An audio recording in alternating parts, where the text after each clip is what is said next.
صلی اللہ علیہ وسلم بما هو اہلہ اللہم صلی علی محمد کلما ذکرہ الذاکرون وصلی علی محمد کلما غفل عن ذکرہ الغافلون۔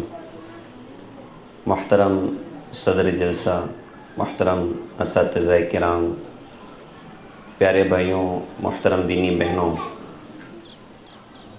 آج کا یہ ہمارا جلسہ الوداعی تقریب کے عنوان پر ہے۔ ہمارے محترم امین سر، محترم عتیق الرحمن سر اور محترمہ قریشہ آپا، ان کی الوداعی تقریب کے عنوان پر ہم لوگ یہاں پر جمع ہیں۔ تمام اساتذہ کرام کے تاثرات سن کر ایک شعر مجھے میرے ذہن میں آیا کہ جو واقعی انہوں نے اخلاق کے ساتھ، نرمی کے ساتھ اور بڑے مجاہدوں کے ساتھ اپنا وقت یہاں پر گزارا اور اس ادارے کو آگے لے جانے کے لیے انہوں نے بڑی محنت اور مشقت کی ہے، تو اس پر ایک شعر خیال میں گزرا کہ بلند اپنے اخلاق کرتا چلا جا، زمانے کے دل میں اترتا چلا جا، بدی اور بدلے کی آلودگی سے تو اپنا دامن بچاتا چلا جا، ادھر زخم پہ زخم کھاتا چلا جا، ادھر سارے عالم پہ چھاتا چلا جا، اور دنیا تجھ کو یاد کر کر کے روئے گی اور تو دنیا سے مسکراتا چلا جا۔ تو ہمارے اساتذہ کرام، ان کی الوداعی تقریب کا ایک موقع ہے، وہ تو اس وقت یہاں سے ہمارے اسکول سے الگ ہو رہے ہیں، ریٹائرمنٹ ہوا ہے، لیکن ان کے اس موقع پر ہم نے تاثرات میں محسوس کیا کہ اساتذہ کرام جو ان کے ساتھ رہے، وہ اس درد کو بہت محسوس کر رہے ہیں کہ اب آج ہم اس سے جدا ہو رہے ہیں، ابھی ہم سے رخصت ہو رہے ہیں۔ اللہ تعالیٰ نے انہیں بڑے مقام عطا فرمائے اور اللہ تعالیٰ نے ان سے بڑے کام لیے۔ اللہ کے رسول حضور پاک صلی اللہ علیہ وسلم نے ارشاد فرمایا تھا کہ میں معلم بنا کر بھیجا گیا ہوں، اور الحمدللہ ہمارے اساتذہ کرام کو بھی اللہ پاک نے یہ سعادت عطا فرمائی کہ معلم بنائیں۔ اب یہ بات پکی ہے کہ اپنی معروفات سے جدا ہونا ہر انسان کے لیے بڑا ٹف کام ہوتا ہے، بڑا مشکل کام ہوتا ہے۔ علاقے سے جدا ہونا، کسی سوسائٹی سے جدا ہونا، برسوں وہاں محنت کی ہے، برسوں وہاں پر کوششیں کی ہیں، اب اس سے الگ ہونا انسان کے لیے بڑا مشکل کام ہوتا ہے۔ ہمیں یہ چیز ہمارے نبی حضرت محمد صلی اللہ علیہ وسلم کی پاکیزہ زندگی میں بھی نظر آتی ہے کہ اللہ کے رسول حضور پاک صلی اللہ علیہ وسلم نے مکے میں زندگی کے تقریباً 50 سال گزارے تھے، 50 یا 53 سال کچھ مکے میں گزارے تھے، لیکن جب اس مکے کو چھوڑنے کا موقع آیا تو اللہ کے رسول حضرت محمد صلی اللہ علیہ وسلم کی کیفیت بڑی عجیب تھی، اور حال یہ تھا کہ حضرت کی آنکھ سے آنسو بہہ رہے تھے اور آپ رو کر بار بار بیت اللہ کی طرف دیکھ رہے تھے۔ ہمیں تو حیرانگی ہوتی ہے کہ حضور پاک صلی اللہ علیہ وسلم نے کس درد اور بے چینی کے ساتھ میں مکہ کو چھوڑا ہوگا۔ عمرہ کرنے والا اللہ تعالیٰ ہم سب کو اپنی بارگاہ کی حاضری بار بار نصیب فرمائے۔ اس میں کئی ہمارے احباب ایسے ہیں جنہوں نے ماشاءاللہ حج کی سعادت بھی حاصل کی ہے، عمرہ کی سعادت بھی حاصل کی ہے۔ تو 7-8 دن مکے میں رہ کر انسان کی وہ کیفیت ہوتی ہے، اپنی آنکھ سے لوگوں کو دیکھا کہ کتنے لوگ ہیں زار و قطار رو رہے ہیں، عشاء کے بعد واپسی ہے، اب یہاں سے مکہ سے مدینہ جانا اور اب پتہ نہیں دوبارہ آنا ہوگا نہیں ہوگا۔ لوگوں کو دیکھا، لوگ عشاء کی نماز میں دھاڑے مار کر رو رہے ہیں، سجدے میں رو رہے ہیں، مطاف میں رو رہے ہیں، اور حتیم میں جا کر رو رہے ہیں، بیت اللہ کا گلاف پکڑ کے رو رہے ہیں، ملتزم سے چمٹ کر رو رہے ہیں، یہاں تک کہ مطاف سے ہٹ کر کنارے آگے وہاں کھڑے ہو کر رو رہے ہیں، اور وہاں ایکسیلیٹر ہوتا ہے اوپر چڑھنے کے لیے، تو ایکسیلیٹر تو مخالف سمت میں چڑھ رہا ہے، لیکن لوگ رخ بیت اللہ کی طرف کر کے الٹا کھڑے ہوتے ہیں اور ادھر ایکسیلیٹر چل رہا ہے اور ان کی آنکھ سے آنسو بہہ رہے ہیں کہ اللہ دوبارہ یہ موقع ملے گا کہ نہیں ملے گا۔ 7 دن مکے میں گزار کی وہ کیفیت بن گئی کہ انسان کی آنکھ وہ تھمتی نہیں ہے اور آنسو بہہ جاتے ہیں۔ ہم قربان ہیں حضرت محمد صلی اللہ علیہ وسلم کی قربانیوں پر۔ آپ نے جب مکہ کو چھوڑا تھا تو کیا عجیب کیفیت رہی ہوگی کہ زندگی کے 50 سال آپ نے مکے میں گزارے تھے، اور اس موقع پر عجیب موقع تھا کہ آپ بار بار پلٹ پلٹ کر بیت اللہ کو دیکھتے تھے، اور آپ رو کر فرما رہے تھے کہ مکہ تجھ سے محبت بہت کرتا ہوں، لیکن کیا کروں کہ یہاں کے لوگ مجھے رہنے نہیں دیتے، آج میں تجھے چھوڑ کر مدینہ جا رہا ہوں۔ تو اللہ کے نبی نے بھی یہ موقع دیکھا۔ اچھا، آپ کی زندگی کے جو آخری ایام رہے، آپ کو اللہ تعالیٰ نے معلم بنا کر بھیجا، اور آپ نے بحیثیت معلم، اللہ کی قسم، میرے آپ کے آقا حضرت محمد صلی اللہ علیہ وسلم جیسا معلم یہ بڑا آسمان قیامت تک نہیں دیکھ سکتا، نہ اس سے پہلے کبھی دیکھا تھا، نہ اس کے بعد کبھی دیکھ سکتا ہے۔ آپ جیسا شفیق معلم، آپ کے جیسا دیانت دار، آپ کے جیسا باحیا، آپ کے جیسا سخی معلم اس بوڑھے آسمان میں آپ سے پہلے کبھی نہیں دیکھا، اور قیامت تک انشاءاللہ نہیں دیکھ سکتا۔ حضرت محمد صلی اللہ علیہ وسلم اللہ پاک کی طرف سے آپ کو اپوائنٹ کیا گیا، اللہ پاک کی طرف سے آپ کا انتخاب کیا گیا۔ بڑے زمانوں کے بعد ایک بات یاد آئی، اللہ کے رسول حضور پاک صلی اللہ علیہ وسلم نے ارشاد فرمایا تھا کہ اللہ نے کل کائنات کے انسانوں پر نظر انتخاب ڈال کر اللہ نے عرب کو اس میں سے چنا تھا، اور سارے عربوں پر اللہ پاک نے نظر ڈالی، اس میں سے مضر کو چنا، اور سارے مضر پر اللہ پاک نے نظر ڈالی، اس میں سے قریش کو چنا، اور سارے قریش پر نظر ڈال کر اللہ پاک نے بنی ہاشم کا انتخاب فرمایا، اور ہاشم کی اولاد میں سے اللہ پاک نے میرا انتخاب فرمایا، اور آپ نے فرمایا کہ میں ساری آدم کی نسل کا سردار ہوں۔ تو آپ کو اللہ تعالیٰ نے ساری کائنات کی انسانیت میں سے حضرت محمد صلی اللہ علیہ وسلم کا اللہ پاک نے انتخاب فرمایا، آپ کو معلم بنا کے اللہ تعالیٰ نے مبعوث فرمایا، آپ نے اپنی ذمہ داری پوری کی پوری اللہ کے رسول نے ادا فرمائی، اور اس انداز سے ادا فرمائی کہ اللہ کے رسول حضور پاک صلی اللہ علیہ وسلم، آپ کا آخری حج تھا، حجۃ الوداع تھا، اس موقع پر حضور پاک صلی اللہ علیہ وسلم کے سامنے آپ کی پوری امت موجود، تقریباً 1.25 لاکھ کی تعداد میں صحابہ اور صحابیات موجود تھے، اور یہ سارے کے سارے آپ کے شاگرد ہیں۔ اللہ کے رسول حضور پاک صلی اللہ علیہ وسلم، آپ نے ان کو زندگی گزارنے کے ڈھنگ سکھائے، آپ نے ان کو زندگی گزارنے کے طریقے بتائے، آپ نے ان کو لوگوں کے حقوق ادا کرنے سکھائے، اور اللہ کا حق بتایا، اللہ کا تعارف کرائے، اپنی ذمہ داری پوری ادا کی۔ اور پھر اس موقع پر اللہ کے رسول حضور پاک صلی اللہ علیہ وسلم نے کچھ بڑی اہم باتیں ارشاد فرمائی، بڑی اہم باتیں ارشاد فرمائی۔ ایک بات ارشاد فرمایا کہ دیکھو، نہ کسی عربی کو عجمی پر، نہ کسی عجمی کو عربی پر، نہ کالے کو گورے پر، نہ گورے کو کالے پر کوئی فضیلت ہے، اصل تو فضیلت کی جو چیز ہے، ان اکرمکم عند اللہ اتقاکم، کہ اللہ کے نزدیک قابل اکرام وہ ہے جو تقوی والا ہے۔ اور ایک بات ارشاد فرمائی تھی، ماں باپ کے حقوق کی طرف متوجہ کیا، بیوی کے حق کی طرف متوجہ کیا۔ ایک بات اللہ کے رسول نے ارشاد فرمائی کہ خبردار رہو، ہوشیار رہو، میں کل آخرت میں حوض کوثر پر تمہارا منتظر رہوں گا، اور میں تمہیں اللہ کا واسطہ دیتا ہوں کہ بدعملی کر کے کل آخرت میں میرے چہرے کو رسوا مت کر دینا۔ یہ اس کائنات کے سب سے بڑے معلم اپنے رخصتی کے ایک بہت بڑے اجتماع کے موقع پر اپنے تمام شاگردوں کو بڑے خوبصورت پیغام دے رہے ہیں، اور بڑی دل کی باتیں اپنی امت کے سامنے پیش کر رہے ہیں۔ آپ فرما رہے ہیں کہ میں تمہارا منتظر رہوں گا، اور میں تمہیں اللہ کا واسطہ دے کے کہتا ہوں کہ بدعملی کر کے کل آخرت میں میرے چہرے کو رسوا مت کر دینا۔ اس کو آپ اس انداز سے سمجھ لیں، کوئی نوجوان بچہ چوری کرتے ہوئے پکڑا گیا، اور جب پکڑا تو سارا محلہ جمع ہے، اور کہا بھائی کس کا بیٹا ہے؟ کہا جی فلاں کا ہے، بلاؤ اس کے ابا کو۔ اب ان کے والد کو بلایا گیا۔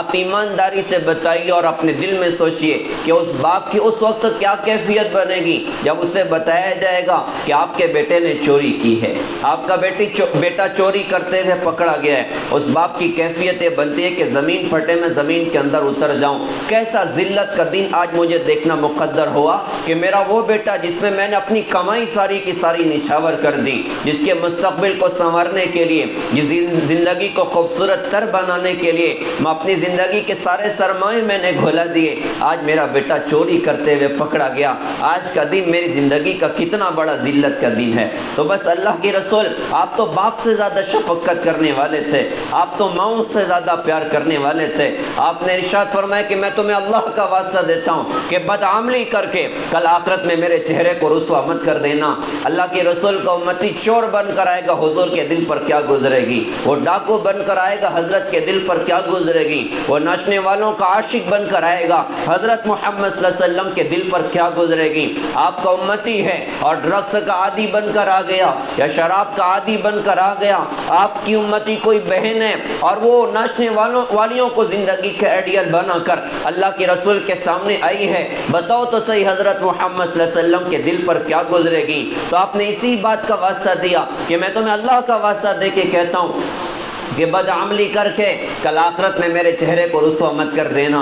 میرے پیارے بھائیوں اور میری آنکھوں کی پردہ میں بیٹھی ہوئی میری محترم بہنوں، ہمیں اللہ کے رسول حضرت محمد صلی اللہ علیہ وسلم کا سامنا کرنا ہے، اور اللہ کے رسول کا وہ خطبہ صرف صحابہ کی جماعت کے لیے نہیں تھا بلکہ قیامت تک آنے والے امت کے بچوں کے لیے تھا، امت کی بچیوں کے لیے تھا، امت کے مرد عورتوں کے لیے تھا کہ دیکھو کوئی ایسا کام مت کر کے آنا کہ جب میرا سامنا ہو تو میں تمہیں دیکھ کر رسوائی محسوس کروں کہ میرا امتی کیا لے کر آیا، میرا پیارا امتی کیا لے کر آیا۔ ہم حضرت محمد صلی اللہ علیہ وسلم کی اس نصیحت کو یاد رکھیں۔ آپ نے فرمایا کہ سنو، بہت سے لوگ حوض کوثر کی طرف میری طرف بڑھیں گے، تو بعض لوگ ایسے ہوں گے کہ فرشتے ان کو دھکا مار کے پیچھے ڈھکیلیں گے، تو میں ان کو پہچان کر فرشتوں سے کہوں گا اور ان کو کیوں دھکے مارتے ہو، یہ میرے ہی لوگ ہیں۔ فرشتے کہیں گے حضرت آپ کو نہیں پتا، انہوں نے آپ کے بعد آپ کے دین کو بدل دیا تھا، آپ کی تعلیمات کو بدل دیا تھا۔ اللہ کے رسول نے ارشاد فرمایا تھا کہ پھر میں کہوں گا فسحقا فسحقا لمن بدل بعدی، تم مجھ سے جو دور ہو جاؤ، تم مجھ سے دور ہو جاؤ، تم نے میرے بعد میرے دین کو تبدیل کر کے رکھ دیا تھا۔ تو یہ ایسی عجیب عجیب باتیں حضرت نے ارشاد فرمائی، اور پھر آخر میں ایک بات ارشاد فرمائی سارے صحابہ سے، میں یوں کہوں کہ اپنے سارے شاگردوں سے حضرت محمد صلی اللہ علیہ وسلم نے ایک سوال فرمایا۔ آپ کا سوال یہ تھا الا هل بلغت، کیا میں نے تم تک دین پورا کا پورا پہنچا دیا؟ کیا میں نے اللہ کے احکامات تم تک پورے کے پورے پہنچا دیے؟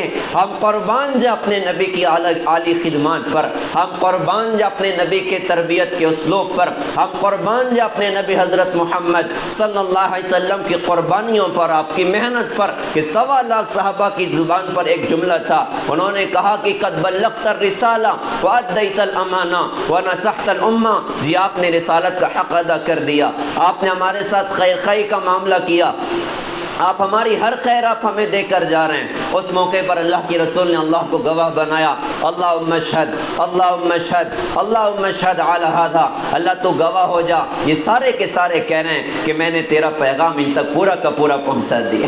تو ہم قربان جا اپنے نبی کی تعلیمات پر، ہم قربان جا اپنے نبی کے بحیثیت معلم ہونے پر، آپ نے کس انداز سے اپنی امت کی تربیت فرمائی، آپ نے کتنی جاں فشانی کے ساتھ اپنی امت کو اللہ تعالیٰ کے احکامات سکھائے کہ امت خود حج کے میدان میں گواہ دے رہی ہے کہ حضرت آپ نے ہمارے ساتھ خیر خواہی کا معاملہ کیا ہے، آپ ہماری ہر خیر ہمیں دے کر جا رہے ہیں۔ اللہ کے رسول حضور پاک صلی اللہ علیہ وسلم کو بھی امت سے جدائی کا بڑا درد تھا، امت سے جدائی کا بڑا غم تھا۔ ہمارے آمین سر آج ان کی الوداعی تقریب ہے، ہمارے عتیق الرحمان سر ہیں، ہماری قریش آپا ہیں، یہ یقیناً ریٹائرمنٹ کا موقع ہے، لیکن اگر ان کے دل سے پوچھا جائے تو ان کا دل صدمے سے چور چور ہوگا، کہیں نہ کہیں اپنا ادارہ یاد آئے گا، کہیں نہ کہیں اپنے ادارے کے احباب یاد آئیں گے، بچے یاد آئیں گے، ان کی کاوشیں، ان کی محنتیں۔ بیچ میں کسی نے ایک شعر کہا تھا کہ کچھ یوں ہی نہیں یہ برگ و ثمر لہلائے ہیں، پیڑوں نے موسموں کے بڑے دکھ اٹھائے ہیں۔ تو جیسے یہ درد محسوس کر رہے ہیں، اللہ کے رسول کو بھی ایسا درد ہوا تھا کہ امت سے اب جدائی ہونی ہے، اپنی امت سے اب جدائی ہونی ہے۔ اللہ کے رسول حضور پاک صلی اللہ علیہ وسلم کی زندگی کے آخری ایام سے ربیع الاول کا موقع شروع ہو چکا ہے، جہاں یہ مہینہ ہمارے نبی کی پیدائش کا مہینہ، وہیں یہ مہینہ حضرت محمد صلی اللہ علیہ وسلم کے دنیا سے رخصت ہونے کا بھی مہینہ ہے۔ اللہ کے رسول حضور پاک صلی اللہ علیہ وسلم کو لگ گیا تھا کہ اب جانے کا وقت قریب آ گیا ہے، اب رخصتی کا وقت قریب آ گیا ہے۔ تو اللہ کے رسول حضور پاک صلی اللہ علیہ وسلم آپ جو ہے 29 صفر کو آپ جنت البقیع قبرستان گئے اور جا کر قبرستان والوں کے لیے بڑی دیر تک دعائیں کرتے رہے، اور آخر میں ایک جملہ کہا تھا کہ ان قریب میں بھی تم میں شامل ہونے والا۔ حضرت کو لگ گیا کہ اب احمد جانے کا وقت قریب آ چکا ہے، وہاں سے واپسی ہو رہی تھی، سر کا درد شروع ہوا اور سخت بخار شروع ہوا، اور حضرت محمد صلی اللہ علیہ وسلم کو لگ گیا کہ گھڑی قریب آ چکی ہے۔ تو تقریباً 13 سے 14 دن گزرے حضرت محمد صلی اللہ علیہ وسلم کی بیماری کے۔ ان بیماری کے ایام میں اللہ کے رسول کو اپنی امت سے جدائی کا بڑا درد رہا تھا، اور آگے کی فکر بھی رہی تھی کہ اب آگے کیا ہوگا اور میری امت کیسے اللہ کے دین پر چلنے والی ہوگی۔ تو موقع بموقع حضرت محمد صلی اللہ علیہ وسلم اپنی امت کو تعلیمات دیتے رہے۔ ایک موقع تو ایسا تھا کہ آپ کی طبیعت بہت ناساز تھی، آپ نے غسل فرمایا اور کہا کہ مجھے مسجد لے کر چلو۔ 2 صحابہ کے سہارے سے آپ مسجد پہنچے، ممبر پر آپ کو بٹھایا گیا، سارا صحابہ کا مجمع جمع تھا۔ آپ نے بڑی عجیب بات ان میں ارشاد فرمایا کہ یہود اور نصارہ پر اللہ کی لعنت ہو کہ انہوں نے اپنے نبیوں کی قبروں کو سجدہ گاہ بنا دیا۔ میں تمہیں یہ بات کہتا ہوں کہ تم میری قبر کو سجدہ گاہ مت بنانا۔ ایک اشارہ دیا کہ میرے جانے کا وقت قریب آ گیا ہے اور ہم قربان جائیں حضرت محمد صلی اللہ علیہ وسلم پر۔ کیسی محتاط زندگی آپ نے گزاری، کیسی احتیاط والی زندگی آپ نے گزاری۔ ایک معلم کو بطور خاص اور عموماً ساری امت کو حضرت محمد صلی اللہ علیہ وسلم کی تعلیمات پر نظر کرنا چاہیے اور آپ کے ان افعال اور اعمال کو اپنی زندگی میں جگہ دینا چاہیے۔ آپ نے ایسی خوبصورت زندگی گزاری، لیکن اس کے بعد بھی ممبر پر بیٹھ کر اللہ کے رسول نے بڑی عجیب بات ارشاد فرمائی تھی۔ فرمایا کہ میں نے تم میں ایک زندگی کا بڑا وقت گزارا، اس پورے وقت میں نے کسی کو اگر ناحق مارا ہو، آج میں حاضر ہوں مار کے برابر سرابر کر لو۔ کسی کے 2-4 روپے کچھ میرے ذمہ اگر باقی ہوں، آج آ کے برابر سرابر کر لو، میں حق ادا کرنے کو تیار ہوں۔ میں ان بوجھ کے ساتھ اللہ کی بارگاہ میں پہنچنا نہیں چاہتا۔ ہم قربان جائیں، کیا حضرت کسی کو ناحق کبھی مار سکتے تھے؟ ارے جو مارنے والوں کو دعا دینے والا ہو، جو تلوار مارنے والوں کو دعا دینے والا ہو، جو تیر چلانے والوں کو دعا دینے والا ہو، ان کے بارے میں کون سوچ سکتا ہے کہ وہ ناحق کسی پر ظلم کریں گے؟ احد میں کیا ہوا تھا؟ آپ پر تلوار ماری گئی، آپ پر تیروں کی بوچھار کر دی گئی، آپ کے دانت شہید ہو گئے، پتھر آپ کے چہرے پر مارا گیا، اس موقع پر آپ بے ہوش ہو گئے تھے اور صحابہ کو لگا کہ حضرت دنیا سے چلے گئے تو ان کی نہ رو کر چیخیں نکل گئی۔ حضرت کو ہوش آیا تو صحابہ نے کہا کہ حضرت اب تو آپ ان دشمنوں کے لیے بد دعا کر دو۔ تو ہم قربان جائیں اپنے نبی کے اخلاق پر۔ آپ نے دونوں ہاتھ آسمان کی طرف اٹھائے تو صحابہ کو لگا کہ شاید بد دعا کرنے جا رہے ہیں، تو آپ نے بد دعا نہیں فرمائی بلکہ دعا فرمائی ہے، اللہم اہد قریش فإنہم یعلمون فإنہم لا یعلمون۔ اللہ تو انہیں معاف کر دے، مجھے نہیں پہچانتے۔ پتھر مارنے والوں کو دعا دے گئے، گالی دینے والوں کو دعا دے گئے۔ کسی شاعر نے بھی کیا خوب کہا تھا، اللہ ان کی قبر کو نور سے بھرے تاکہ وہ نبیوں میں رحمت لقب پانے والا، مرادیں غریبوں کی بر لانے والا، مصیبت میں غیروں کے کام آنے والا، وہ اپنے پرائے کا غم کھانے والا، فقیروں کا ملجا ضعیفوں کا ماوا، یتیموں کا والی غلاموں کا مولا، خطا کار سے درگزر کرنے والا، بداندیش کے دل میں گھر کرنے والا، مفاسد کا زیر و زبر کرنے والا، قبائل کو شیر و شکر کرنے والا، اتر کر حیرہ سے سوئے قوم آیا اور ایک نسخہ کیمیا ساتھ لایا جس نبی کے ایسے عالی اخلاق ہوں۔ کیا یہ ممکن ہے کہ وہ اپنی ذات سے کسی پر ظلم کرے؟ تو آپ نے اپنے آپ کو قصاص کے لیے پیش کیا کہ کسی کو میں نے ناحق مارا ہو، آ کے بدلہ لے لو، کسی کے پیسے میرے ذمہ ہوں، آ کر مجھ سے وصول کر لو۔ تو صحابہ میں کون یہ کہہ سکتا تھا کہ حضرت آپ نے مجھے ناحق مارا ہے یا آپ کا کچھ میرا کچھ پیسہ آپ کے ذمہ باقی ہے؟ آپ نے بات ارشاد فرمائی، نیچے اتر گئے، ظہر کی نماز آپ نے پڑھائی، نماز کے بعد پھر ممبر پر بیٹھے اور بیٹھ کر یہی بات آپ نے ارشاد فرمائی۔ بڑا عجیب موقع تھا صحابہ کے لیے، وہ موقع آنکھوں سے آنسو بہانے کا تھا۔ اس موقع پر اللہ کے رسول نے جب اپنے آپ کو پیش کیا نا تو ایک صحابی رسول کھڑے ہو گئے اور کھڑے ہو کر کہا کہ حضرت آپ نے ایک مرتبہ مجھے چھڑی ماری تھی، اب آپ مجھے بدلہ دے دیجیے۔ ہم قربان جائیں، صحابہ تو بڑے حیران ہو گئے جو بقیہ موجود تھے کہ یہ صحابی اللہ کے رسول کو ماریں گے، اللہ کے رسول سے یہ بدلہ لیں۔ تو اللہ کے رسول حضور پاک صلی اللہ علیہ وسلم نے چھڑی ان کے آگے ڈلوائی اور کہا کہ ٹھیک ہے بھائی، تم بھی مار کے برابر سرابر کر لو۔ تو وہ پیچھے سے آئے اور آ کر کہا کہ حضرت جس وقت آپ نے مجھے مارا تھا نا تو میری پیٹھ پر کپڑا نہیں تھا، اور ابھی آپ نے تو پیٹھ پر کپڑا رکھا ہے، آپ پہلے کپڑا ہٹائیے پھر نہ معاملہ برابر سرابر کا ہوگا۔ تو ہم قربان جائیں، حضرت نے اپنی پیٹھ سے کپڑا ہٹا دیا، کہا بھائی لو اپنا مار کے برابر سرابر کر لو۔ چھڑی ان کے ہاتھ میں تھی، چھڑی کو تو زمین پر پھینکا اور پیچھے سے آ کے حضرت سے لپٹ گئے اور رو کر کہا کہ حضرت آپ سے بدلہ لینے کی میری کوئی مجال نہیں، بس چاہت تھی کہ میرا بدن میرے نبی کے بدن سے مس ہو جائے۔ تو اللہ کے رسول حضور پاک صلی اللہ علیہ وسلم بحیثیت معلم لیکن کیسی احتیاط کے ساتھ ماشاءاللہ زندگی گزاری ہے۔ ہمارے اساتذہ کرام الوداع ہو کر، رخصت ہو کر ہمارے ادارے سے جا رہے ہیں۔ میں بذات خود اساتذہ کا جو تاثر میں نے سنا اس کو سن کر میں ان تینوں حضرات کو میں ان کی خدمت کو سلام کرتا ہوں، ان کی خدمت کو میں سلام کرتا ہوں کہ اللہ تعالیٰ آپ کو اس کا بہترین جزائے خیر عطا فرمائیں کہ آپ نے بڑی محنت اور مشقت سے اس ادارے کو آگے چلایا اور امت کے بچے اور بچیوں کی تربیت کے خوبصورت آپ نے انتظام کیے۔ اب آپ یہاں سے رخصت ہو رہے ہیں، اللہ تعالیٰ سے دل سے دعا ہے اللہ تعالیٰ ہر موقع پر خیر آپ کا مقدر فرمائیں، برے دن اور بری رات سے اللہ تعالیٰ آپ کی حفاظت فرمائیں، اچھے دن اور اچھی راتیں اللہ تعالیٰ ہم سب کا مقدر فرمائیں۔ اور پھر آپ یقیناً جا رہے ہیں، یہاں سے رخصت ہو رہے ہیں، اب بوجھ آپ کے دوسرے احباب پر ہے، دوسرے اساتذہ کرام پر ہے، تو میں ان سے ایک شعر کے ذریعے انہیں یہ بات کہنا چاہوں گا کہ گھبرانے کی کوئی ضرورت نہیں ہے، ہم ہمت اور حوصلے کے ساتھ آگے بڑھیں اور ان حضرات کے نقش قدم پر اپنے آپ کو چلانے کی کوشش کریں۔ علامہ اقبال رحمۃ اللہ علیہ نے بڑے خوبصورت اشعار کہے تھے کہ تسکین نہ ہو جس سے وہ راز بدل ڈالو، جو راز نہ رکھ پائے ہم راز بدل ڈالو، تم نے بھی سنی ہوگی بڑی عام کہاوت ہے، انجام کا ہو خطرہ آغاز بدل ڈالو، تسکین نہ ہو جس سے پرسوز دلوں کو مسکان جو نہ دے پائے، پرسوز دلوں کو مسکان جو نہ دے پائے، سرہی نہ ملے جس میں وہ ساز بدل ڈالو، اے دوست کرو ہمت۔ بطور خاص ہمارے نعیم سر کی خدمت میں یہ شعر عرض کرتا ہوں کہ اے دوست کرو ہمت، کچھ دور سویرا ہے، گر چاہتے ہو منزل پرواز بدل ڈالو۔ اللہ نے بڑے مقام آپ کو عطا فرمائے ہیں، لہٰذا ہم سب کو اپنے نبی کی پاکیزہ تعلیمات کو سامنے رکھنا چاہیے، اپنے اسلاف کی پاکیزہ زندگی کو سامنے رکھنا چاہیے۔ پہلی بات ایک عرض کروں گا، الحمدللہ میں اس بات پر کافی مطمئن ہوں کہ ہمارے اساتذہ کرام کافی محنت کرتے ہیں، کافی مشقت کرتے ہیں، لیکن پھر بھی ہمیں چاہیے کہ ہم اپنے اسلاف کی زندگیوں پر غور کریں کہ انہوں نے اپنی ذمہ داریاں کس طرح ادا فرمائیں، بحیثیت معلم، بحیثیت ذمہ دار انہوں نے کیسے اپنے آپ کو قربانیوں پر کھڑا کیا۔ میں یہاں پر تذکرہ کرنا چاہوں گا اس امت کے ایک بڑے خلیفہ عمر ابن عبدالعزیز رحمۃ اللہ علیہ کا، یہ وہ بندہ ہے جس نے اپنی خلافت کا صحیح استعمال کیا، جس نے اپنی پوزیشن کا صحیح استعمال کیا اور ایسے 2 سال 2 مہینہ ایسے حکومت کر کے دکھائی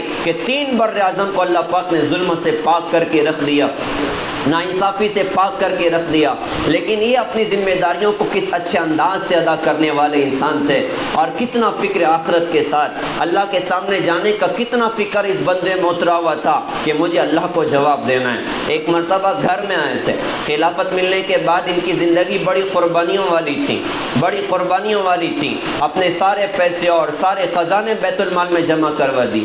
ایک مرتبہ گھر میں آ کر اپنی بیوی فاطمہ سے کہا کہ فاطمہ تمہارے پاس کچھ پیسے ہیں، میرا انگور کھانے کو دل چاہتا ہے۔ تو فاطمہ جو ہے وہ حضرت عبد الملک بن مروان بادشاہ کی بیٹی تھی، شہزادی تھی وہ خاتون، وہ رونے لگی اور رو کر کہا کہ امیر المومنین پورا خزانہ بھرا ہے، آپ 2 درہم اس میں سے لے کر آپ اس کے انگور خرید کر کیا نہیں کھا سکتے؟ تو حضرت کی آنکھ میں آنسو آ گئے اور رو کر فرمایا کہ فاطمہ میں ناحق 2 درہم لے کر اس کے انگور خرید کر کھاؤں تو جہنم کے انگارے مقدر ہو جائیں گے، میں ناحق 2 درہم لے کر اپنے آپ کو جہنم کا حقدار نہیں بنانا چاہتا۔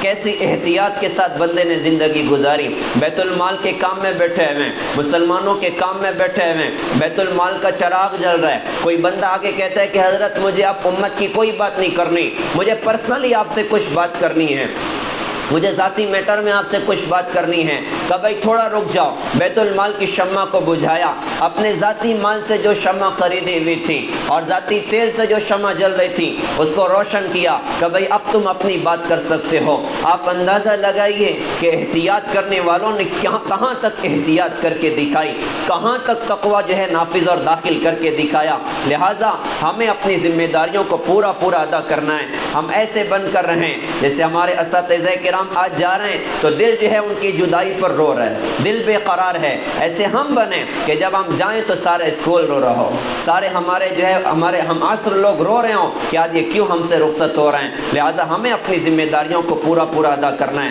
ہمارے ایک ٹیچر تھے حافظ یوسف صاحب، مرحوم ہو گئے رحمت اللہ علیہ، بڑے نیک آدمی تھے اور پڑھنے پڑھانے سے کافی تعلق بھی، برسوں انہوں نے ماشاءاللہ خدمت انجام دی۔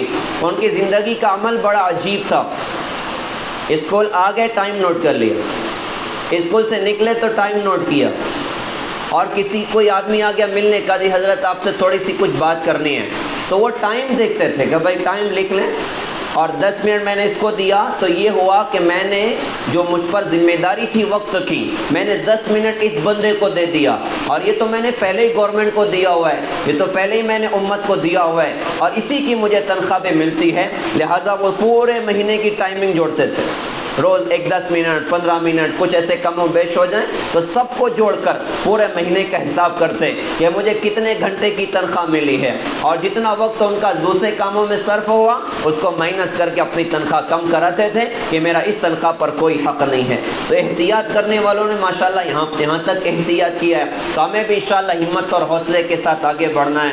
تو میں تمام دوسرے اساتذہ کرام کہ جو اب موجود ہے، جن کے ذمے پر، جن کے کاندھے پر ماشاءاللہ اب اسکول کا بوجھ آیا ہوا، آپ ہمت اور حوصلے کے ساتھ آگے بڑھیں۔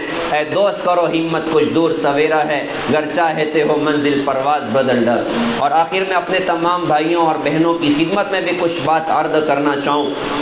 اللہ تعالیٰ نے خوبصورت موقع پڑھائی کا دی ہے، آپ کے ماں باپ نے آپ کے لیے بڑی قربانیاں دی ہیں، بڑی قربانیاں دی ہیں، اپنے خون پسینے کی کمائیاں آپ پر نچھاور کی ہیں، لہٰذا ہماری اپنی ذمہ داری ہے کہ ہم اپنی پڑھائی جو ہے شوق کے ساتھ کریں، رغبت کے ساتھ کریں۔ یہ وقت کسی سے کبھی وفا نہیں کرتا، کہتے ہیں کہ وقت کا ہر لمحہ یہ کہتا ہوا گزرا ہم سے، ساتھ چلنا ہے تو چل میں تو گزر جاؤں گا۔ کوئی بندہ امام غزالی ایسے ہی نہیں بن جاتا، کوئی بندہ جنید بغدادی ایسے ہی نہیں بن جاتا، کوئی بندہ وقت کا ابوالکلام ایسے ہی نہیں بن جاتا، اس کے لیے محنت کرنا پڑتی ہے۔ وقت کے ابوالکلام کسی وقت میں بچے ہی تھے نا، وقت کے امام غزالی کسی وقت بچے تھے، وقت کے امام ابو یوسف کبھی بچے تھے، وقت کے امام ابو حنیفہ کبھی چھوٹے بچے تھے، اور امام التفسیر عبداللہ ابن عباس رضی اللہ عنہ چھوٹے بچے تھے، لیکن انہوں نے اپنی زندگی کی قدر کی، انہوں نے اپنے وقت کی قدر کی، محنت کی، مشقت کی، آگے بڑھتے چلے گئے، تو بعد میں جا کر دنیا آج تک ان کو یاد کرتی ہے۔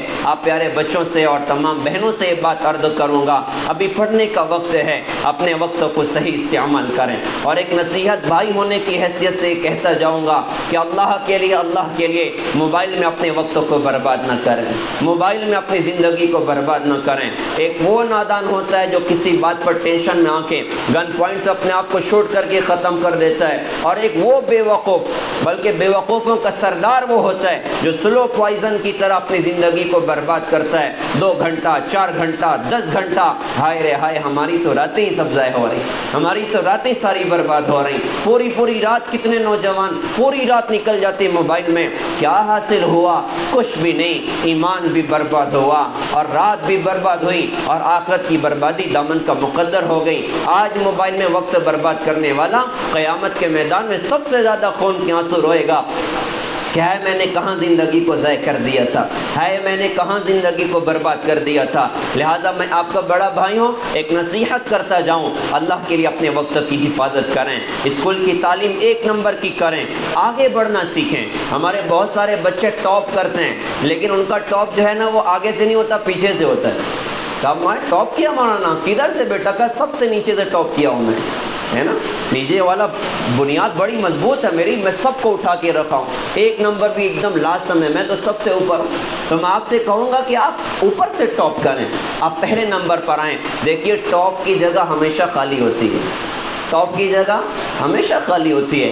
جو محنت کرے گا، جو قربانیاں دے گا، اپنے آپ کو تھکائے گا، محنت کرے گا، اسے اللہ پاک ٹاپ کی جگہ عطا کرے گا۔ لہذا ٹاپ کرنے کی کوشش کریں، اپنی پڑھائیاں ڈھنگ کی کریں، روزانہ پڑھائی کا معمول بنائیں۔ روز 2 گھنٹہ موبائل میں جاتا ہے، میں آپ کو اللہ کا واسطہ دے کے کہتا ہوں، اگر جو بھائی اور بہن میری اس بات پر عمل کر لیا تو آج شاید انہیں احساس نہ ہو، لیکن اللہ کی قسم کھا کے کہتا ہوں قیامت کے میدان میں ضرور مجھے یاد کریں انشاءاللہ۔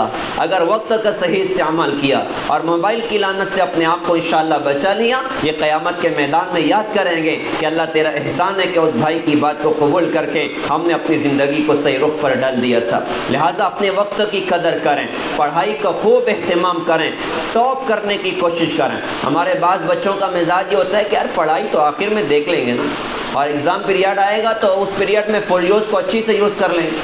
فل یوز سمجھتا ہے؟ ارے بولو، بات کو سمجھ گیا تو ہنس رہے۔ فل یوز کا بولے اچھی سے یوز کر لیں، بھائی کاپی کر لیں گے۔ اور بعض کا تو مزاج ایسا خطرناک ہوتا ہے کہ سال بھر تو پڑھائی نہیں کرتے، اور جب ایگزام پیریڈ آ جائے تو جنید بغدادی بن کے بیٹھ جاتے ہیں۔ اور یہ لڑکیاں رابعہ بصریہ بن کے بیٹھ جاتی. جنید بغدادی کا کیا مطلب؟ ساری رات دعا اور تہجد اور رونا اور دھونا.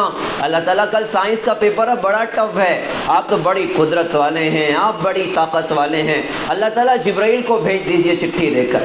اللہ ایگزامینر آپ پہچان کا بھیج دیجئے. اللہ میڈم میری مدد کرنے والی بن جائے. یا اللہ میں جو چٹھی لکھ رہا ہوں نا، یا جو میں چٹھی لکھ رہی ہوں، اللہ تعالیٰ یہی ایگزام میں آ جائے، میرا کام بن جائے گا. اچھا بعض لوگ بلیک میلر ہوتے ہیں. بلیک میلر بولے تو کہتے ہیں کہ اللہ تعالیٰ نوجوان لڑکے بطور خاص کرتے ہیں. وہ یہ ہوتا ہے کہ رات میں دعا کریں گے، یا اللہ ایسا، یا اللہ ویسا، آپ بڑے کریم، آپ بڑے رحیم، آپ بڑے دیالو، آپ بڑے نوازنے والے، آپ بڑی قدرت اور طاقت والے. پیارے اللہ آپ تو جانتے ہیں میں سال بھر کچھ بھی نہیں کیا، سال بھر تو ادھر ادھر برباد کیا. اب ایگزام پہ یہ سر پہ آ گیا، آپ نہیں مدد کریں گے تو کون مدد کرے گا؟ اچھا بلیک میلنگ کتنی خطرناک کر دیں کہ اللہ تعالیٰ اگر میرا 90% آیا نا میں داڑھی رکھ لوں گا. اللہ تعالیٰ کو بلیک میلنگ کر دیں، ہے نا؟ تو بھائی یہ تو ٹھیک نہیں. اچھا ایگزام دے دیا بھائی، چلو ایگزام ہو گیا، اور یہ کہ زیادہ لکھ نہیں سکے. اب امید کتنی آ کے پیپر چیک کیا، یار میں تو اتنا کم لکھا اور جو لکھا الٹا سیدھا لکھا. تو ایگزام میں مارکس کتنے ملنے ہیں بھائی؟ 100 میں سے کوئی 10 مشکل سے ملے گی یا 9 مل جائے گی. تو اب دعا ہوتی ہے انسان کی ایگزام کے بعد میں، اللہ تعالیٰ آپ بڑی قدرت والے ہیں. میں نے 09 کا لکھا ہے، 09 کا لکھا. آپ بہت قدرت والے ہیں نا. آپ سورج کو ادھر سے ادھر کرتے ہیں، چاند کو ادھر سے ادھر کرتے ہیں، چاند کو گھٹا بڑا دیتے ہیں. آپ ایک نقطہ ادھر نہیں کر سکتے، آپ ادھر کا نقطہ ادھر کر دیجئے، 90 سے آ جاؤں گا نا، میری لاج رکھ جائے گی. میرے پیارے بچوں، پیاری دینی بہنوں، اللہ کے لیے ایسا نہ کریں. اللہ کے لیے اپنی پڑھائیوں کو وقت دیں. گھر کی زندگی میں اپنے ماں باپ کے ساتھ اچھا سلوک ہے. کیمپس میں آگے اپنے اساتذہ کرام کی عزت ہے، ان کی بات ماننا ہے، ان کی رہبری میں زندگی گزارنا ہے. انشاءاللہ دنیا میں بھی ترقیاں ملے گی، آخرت میں بھی ترقی ملے گی. اللہ تعالیٰ سے دل سے دعا ہے اس ادارے کو اللہ تعالیٰ دن دگنی رات چوگنی ترقی عطا فرمائے. ہمارے اساتذہ کرام کو اللہ تعالیٰ بہترین جزائے خیر عطا فرمائے. اور ہمارے بطور خاص محمد امین سر، عتیق الرحمان سر، قریش آپا، اللہ تعالیٰ ان کی خدمات کو شرف قبولیت عطا فرمائے.